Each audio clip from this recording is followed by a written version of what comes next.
Baik, Assalamualaikum warahmatullahi wabarakatuh. Perkenalkan, kami dari kelompok 6 Arsitektur Perangkat Lunak. Di sini kami akan memaparkan sebuah materi mengenai konsep database dan juga konsep web service. Nah, sebelumnya saya perkenalkan dulu anggota tim saya yang terdiri dari 7 orang. Yang pertama saya sendiri, Syahidatul Islamia.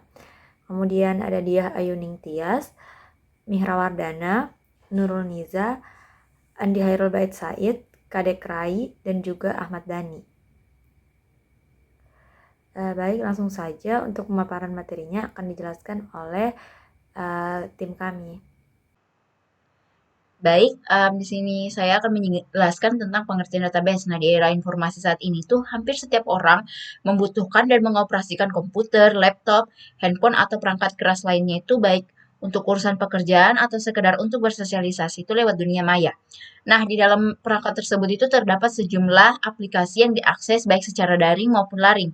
Namun, sebelum proses tersebut terjadi, ada sebuah sistem yang berperan sebagai tempat penyimpanan atau yang bisa tempat penyimpanan data atau yang bisa disebut dengan database atau basis data. Nah, database ini adalah kumpulan berbagai data dan informasi yang tersimpan dan tersusun di dalam komputer secara sistematik yang dapat diperiksa, diolah atau dimanipulasi oleh um, pengguna database tersebut dengan menggunakan program komputer untuk mendapatkan informasi dari basis data tersebut sehingga memudahkan seseorang untuk mengelola database tersebut.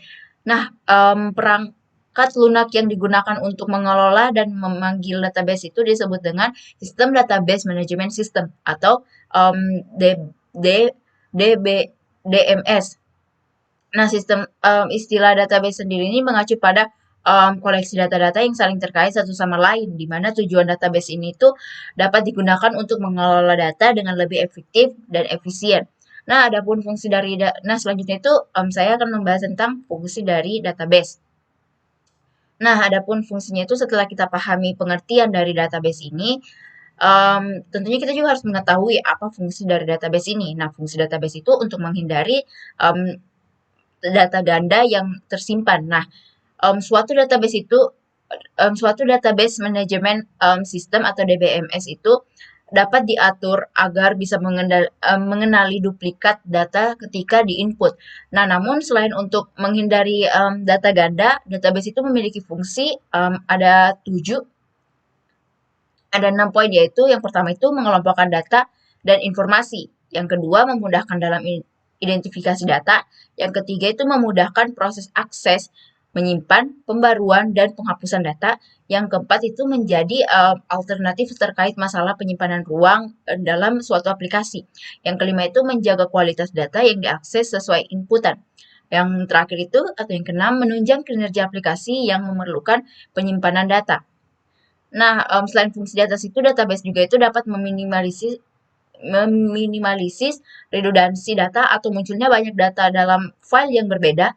Nah, database ini tuh juga menunjang keamanan data. Hal tersebut lantaran sistem yang tersusun secara aman melalui instrumen password, sehingga dapat hanya bisa diakses oleh pihak yang diizinkan. Nah, melalui sistem yang menyeleksi data menjadi suatu kelompok berurutan, database dapat menghasilkan pencarian satu informasi dengan lebih cepat. Namun, kecepatan database tersebut juga dipengaruhi oleh dari jenis database yang digunakan. Nah, itulah penjelasan saya mengenai pengertian database dan fungsi database. Selanjutnya, Baik, di sini saya akan menjelaskan mengenai manfaat database. Nah, manfaat database ini ada beberapa. Yang pertama itu mengenai kecepatan dan kemudahan. Jadi sistem database ini memberikan sebuah kemampuan dalam menyeleksi data menjadi satu kelompok secara berurutan dan juga cepat. Instrumen tersebut juga dapat menghasilkan pencarian informasi yang diperlukan, bisa ditemukan secara cepat. Kecepatannya itu juga bisa dipengaruhi oleh jenis database yang digunakan. Setiap jenis dari database tersebut memberikan sebuah kemampuannya secara berbeda-beda. Kemudian yang kedua itu, database itu bisa multi-user. Nah, database memberikan sebuah kemudahan akses bagi para pengguna pada waktu yang bersamaan. Jadi sistem ini juga memungkinkan akses pada suatu dokumen ke lebih dari satu pengguna atau satu user. Sehingga kinerja mesin dan jaringan dimudahkan lewat multi-user sebab penyimpanan hanya memuat satu unit yang bisa diakses secara bersamaan. Kemudian yang ketiga itu keamanan data. Nah, sistem database melalui bahasa pemrogramannya telah disusun secara safety atau aman. Melalui instrumen password, membuat data tersebut hanya dapat diakses pada pihak yang diizinkan. Jadi, memang database ini bisa diakses secara bersamaan, tetapi hanya oleh orang-orang yang diizinkan. Manajemen tersebut sudah menerapkannya pada hampir seluruh jenis sistem database, sehingga menjadikan keamanan data adalah prioritas bagi layanan sistem database. Kemudian yang keempat, penghematan biaya perangkat. Mempunyai suatu database terpusat sudah cukup bagi perusahaan besar yang memerlukan pengumpulan data secara ringkas. Hal itu menjadikan perusahaan tidak membutuhkan ruang penyimpanan di tiap tempat yang berbeda. Lewat jaringan internet, cabang perusahaan di daerah terpencil pun dapat melakukan akses data yang ada di pusat. Kemudian bisa kontrol data terpusat. Nah, database tidak membutuhkan server lebih dari satu dalam penggunaannya, sebab dengan cukup satu server terpusat untuk melakukan penyimpanan data, memudahkan data tersebut dapat diakses oleh banyak pengguna. Hal itu memberikan harga yang murah juga bagi perusahaan untuk melakukan investasi ruang penyimpanan data penting untuk perusahaan. Kemudian yang keenam itu mudah membuat aplikasi. Nah, kaitannya terhadap perusahaan itu, biasa perusahaan kan memerlukan aplikasi input data. Jadi programnya itu tidak perlu menyusun ulang struktur database. Dengan memakai struktur database yang telah disusun sebelumnya sudah cukup. Baiklah, di sini saya akan membahas mengenai jenis-jenis database. Di sini terdapat 14 jenis database. Yang pertama itu relational database, yang kedua non-relational database, ketiga operational database, keempat database warehouse, yang kelima end user database, yang keenam distributed database, yang ketujuh centralized database, yang kedelapan itu in-memory database, ke-9 analytical database, ke-10 navigational database, yang ke-11 itu external database, yang ke-12 hypermedia database, yang ke-13 document oriented database, dan yang terakhir itu real-time database. Kita mulai dari yang pertama dulu, yaitu relational database, atau mungkin bisa disebut juga dengan database relasional. Itu adalah database yang menggunakan model relational data. Model relational data di sini adalah suatu model basis data yang menggunakan tabel, sehingga semua data yang disimpan di database berbentuk tabel-tabel yang saling berhubungan. Umumnya itu relational database itu dikenal sebagai SQL karena menggunakan struktur query language atau SQL. Contoh relational database adalah itu pertama MySQL, yang kedua itu MariaDB, kemudian SQLite 3, kemudian Oracle database, dan yang terakhir itu IMB DB2. Selanjutnya itu non-relational database.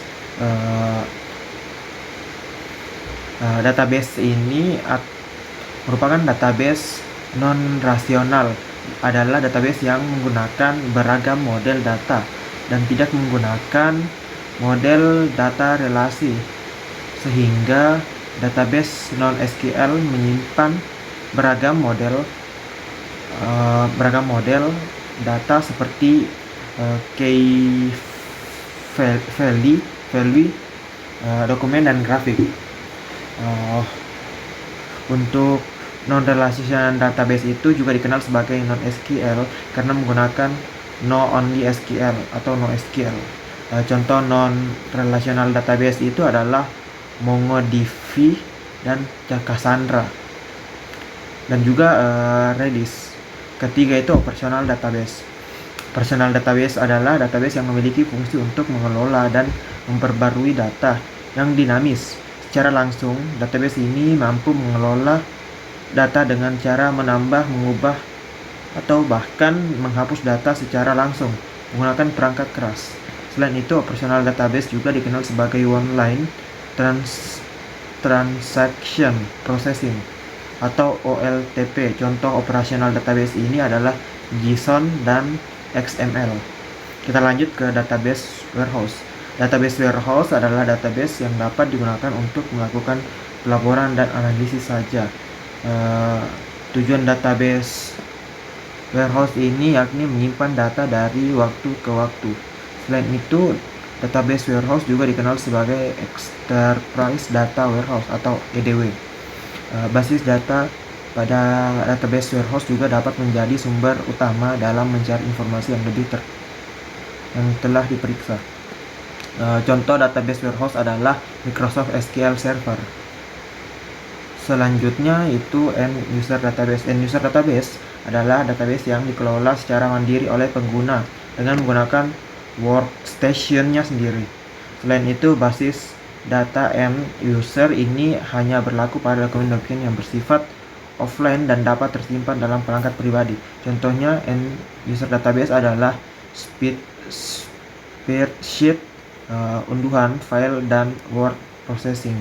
Selanjutnya itu distributed database. Distributed database adalah sebuah data yang terdiri dari 2 atau lebih file yang terletak di situs yang berbeda, baik dengan jaringan sama maupun jaringan berbeda. Sebagian dari distributed database akan disimpan di banyak tempat penyimpanan. Tipe basis data distributed ini terdiri dari gabungan situs-situs dan dapat tersebar di banyak lokasi yang berbeda, sehingga distributed database berfungsi untuk menyalurkan data melalui workload di kantor. Contoh dari distributed database ini adalah Microsoft Office Access. Selanjutnya itu centralized database. Database ini adalah database yang dapat menyimpan data di lokasi terpusat. Tipe basis data ini dapat diakses oleh pengguna di berbagai lokasi yang jauh, meskipun dengan menggunakan jaringan internet. Contoh centralized database adalah DBMS, dan juga database disimpan di satu situs yang digunakan oleh beberapa sistem lainnya. Selanjutnya itu in-memory database. Database ini adalah database yang bergantung pada memori utama. Memori utama ini dapat membuat database bekerja lebih cepat karena adanya memori pada database. Contoh dari memori database adalah basis data untuk jaringan telekomunikasi yang memerlukan pengoperasian cepat. Selanjutnya itu analytical database. Database ini yang dapat menyimpan dan mengelola big data seperti data bisnis dan data pasar dan juga data pelanggan. Umumnya database jenis ini akan sangat dibutuhkan oleh organisasi atau perusahaan manajemen. Contoh analytical database adalah aplikasi analitik seperti SAS, SPSS, SAS, dan R. Navigator database. Navigator database adalah database yang dapat membantu penggunanya untuk mencari informasi tertentu menggunakan kata kunci yang sesuai. Contoh navigational database adalah dokumen object model atau DOM. Selanjutnya external database. External database adalah database yang dapat memberikan akses kepada pihak eksternal. Umumnya, data yang disimpan pada database tidak dapat digunakan untuk keperluan komersial karena database ini diperlukan bagi publik. Database ini sering digunakan oleh end user. Contoh external database adalah Oracle. Lanjut, hypermedia database. Hypermedia database adalah database yang berisi banyak informasi yang dikirimkan melalui internet yang ditampilkan dalam bentuk grafis. Pada database jenis ini tersedia fitur hyperlink yang dapat digunakan untuk mengakses database tersebut. Contoh hypermedia database adalah software komputer yang menggunakan elemen dari teks, grafik, video, dan audio yang saling terhubung. Selanjutnya itu dokumen oriented database. Database ini adalah database yang menyimpan setiap informasi ke dalam dokumen khusus. Jenis ini tidak menyimpan data dalam format tabel dengan ukuran seragam di setiap rekamannya, seperti Relational Database. Contoh dokumen oriental database adalah MongoDB dan CouchDB. Selanjutnya yang terakhir itu real-time database. Real-time database adalah model data yang sistem pengolahannya dibuat untuk menangani beban kerja suatu lembaga besar seperti negara. Umumnya database jenis ini digunakan oleh lembaga akuntansi, hukum, perbankan, multimedia, analisis data ilmiah, dan catatan medis. Contoh real-time database adalah video call, ERP software, dan e-ticketing. Mungkin itu saja yang bisa saya sampaikan. Sekian dan terima kasih. Baik, Assalamualaikum warahmatullahi wabarakatuh. Di sini saya akan menjelaskan pengertian web service. Web service merupakan aplikasi yang berisi sekumpulan basis data dan perangkat lunak atau bagian dari program perangkat lunak yang diakses secara remote oleh piranti dengan perantara tertentu. Melalui web service memungkinkan pengguna untuk mengatasi permasalahan berupa interoperability dan mengintegrasikan sistem berbeda.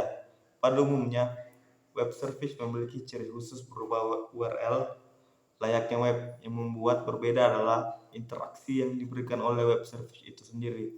URL pada web service hanya mengandung sekumpulan informasi perintah dan konfigurasi sintaks yang berguna untuk membangun fungsi tertentu dari aplikasi.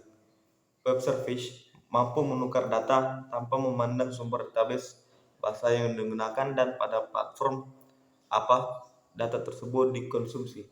Kemampuan itulah yang memungkinkan web service menjadi jembatan penghubung untuk berbagai sistem.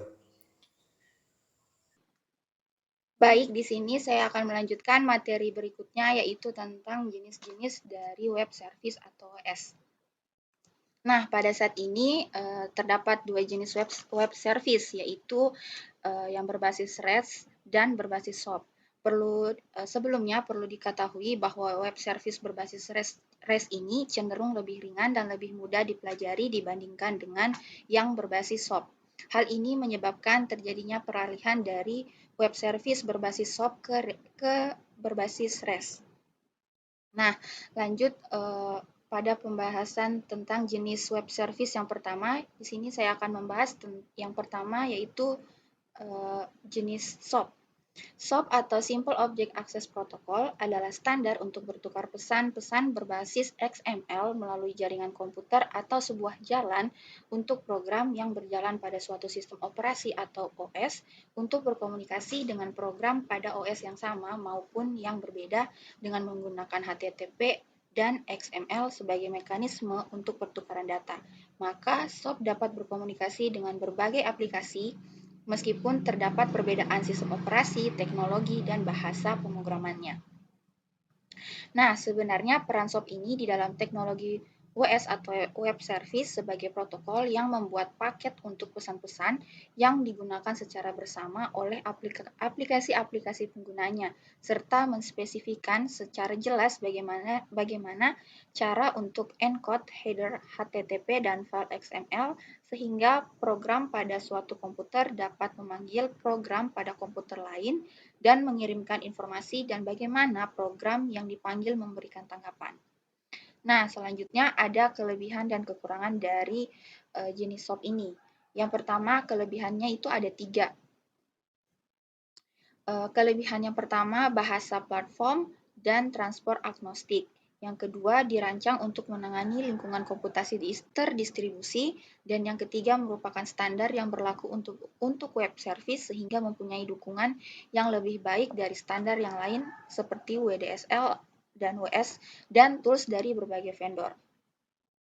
Kemudian kelebihan selanjutnya yaitu built-in error handling atau FALS, dan yang terakhir extensibility.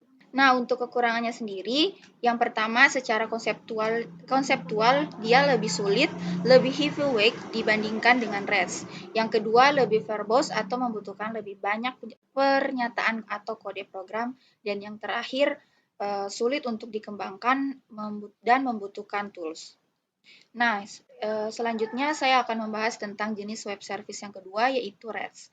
REST atau Representational State Transfer merupakan standar arsitektur komunikasi berbasis web yang sering diterapkan dalam pengembangan layanan berbasis web. Nah, umumnya menggunakan HTTP atau Hypertext Transfer Protocol sebagai protokol untuk komunikasi data. REST ini pertama kali diperkenalkan oleh Roy Fielding pada tahun 2000. Pada arsitektur REST server menyediakan resource atau sumber daya data dan REST client mengakses dan menampilkan resource tersebut untuk penggunaan selanjutnya. Setiap resource diidentifikasi oleh URIS atau Universal Resource Identifiers atau Global ID.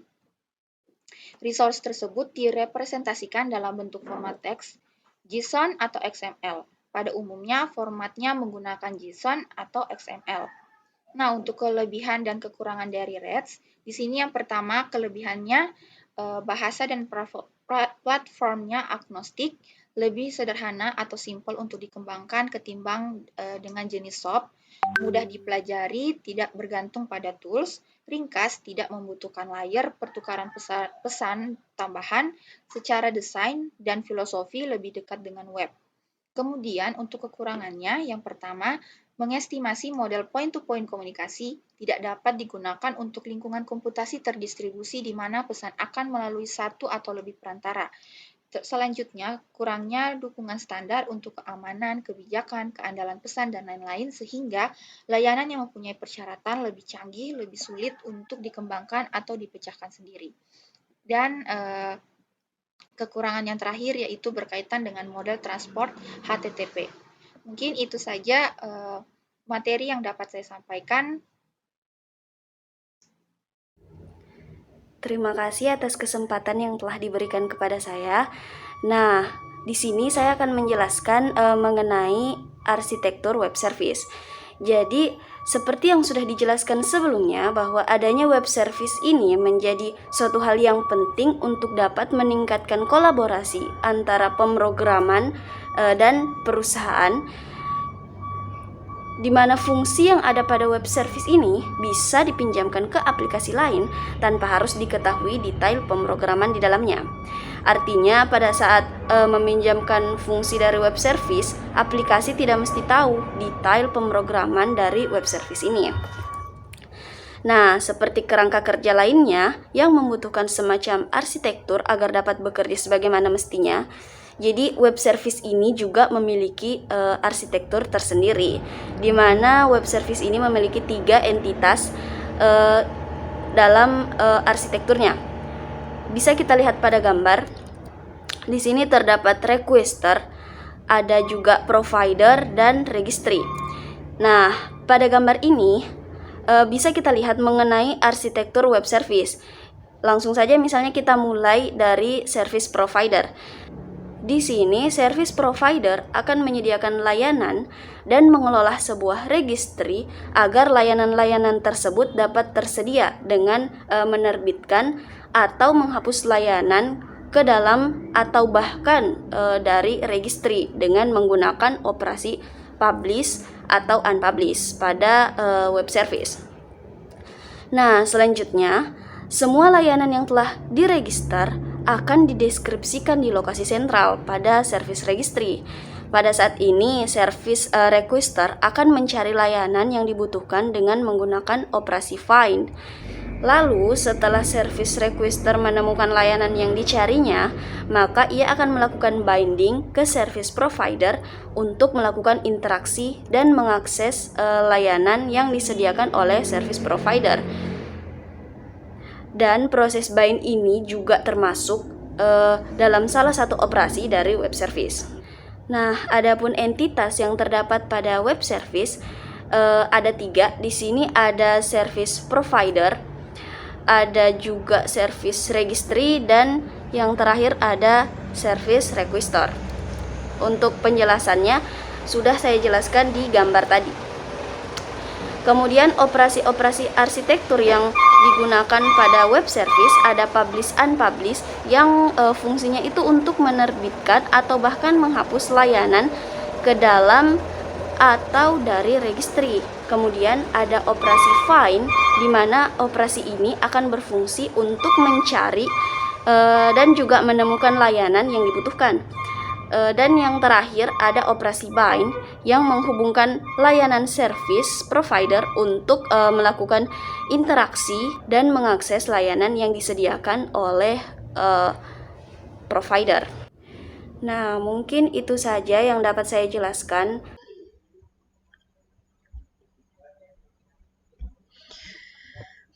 Baik, di sini saya akan menjelaskan layanan web service, di mana pada implementasinya layanan web service ini biasa digunakan oleh organisasi besar dan kompleks yang membutuhkan pertukaran data yang cukup besar.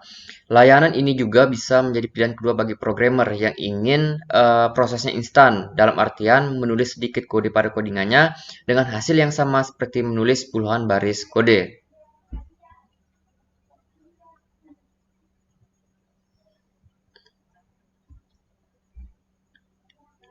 Selanjutnya, di sini saya akan menjelaskan contoh penerapan layanan web service, di mana penerapan web service dalam kehidupan sehari-hari, yaitu misalnya penggunaan web service di perusahaan Gojek. Web service di perusahaan Gojek ini digunakan untuk memudahkan pengguna aplikasi saat memesan ojek online atau GoRide. Kemudian, web service yang diterapkan oleh perusahaan ini terjadi dalam 2 kali operasi sistem. Pertama, saat pengguna aplikasi melakukan request dengan menginput alamat penjemputan dan alamat tujuan. Request tersebut diproses oleh web service. Setelah diproses, request ditransfer ke server Gojek. Kemudian sistem server Gojek menerima pesan request atau alamat penjemputan dan alamat tujuan, kemudian mengkalkulasikan biaya perjalanan berdasarkan jarak tempuh. Lalu respon atau detail biaya dari server Gojek dikirim ke pengguna lewat web service. Kemudian kedua, setelah pengguna aplikasi melakukan klik order, saat itu pengguna aplikasi melakukan request ke server Gojek melalui web service. Mulai dilakukan. Request pengguna diterima terlebih dahulu oleh web service. Setelah request diproses oleh web service, kemudian dikirim ke server Gojek, kemudian server Gojek menerima request tersebut dan memproses request dengan mencarikan driver yang lokasinya berada dekat dengan lokasi pengguna aplikasi. Jika server Gojek yang sudah menemukan driver yang siap mengambil orderan dan berada dekat dengan pengguna aplikasi, server Gojek mengirim respon yang berupa notifikasi ke pengguna aplikasi. Seperti biasa, sebelum sampai ke pengguna aplikasi, respon diproses terlebih dahulu oleh web service. Setelah itu, respon baru dikirim ke pengguna aplikasi. Kemudian respon itu berupa notifikasi mengenai driver Gojek yang siap mengambil orderan. Notifikasinya itulah yang berisi profil driver seperti nama driver, foto driver, penilaian customer, tipe motor, dan plat nomor motornya. Baik, itulah tadi pemaparan materi dari kelompok kami. Lebih dan kurangnya mohon dimaafkan. Wabillahi taufiq wal hidayah. Wassalamualaikum warahmatullahi wabarakatuh.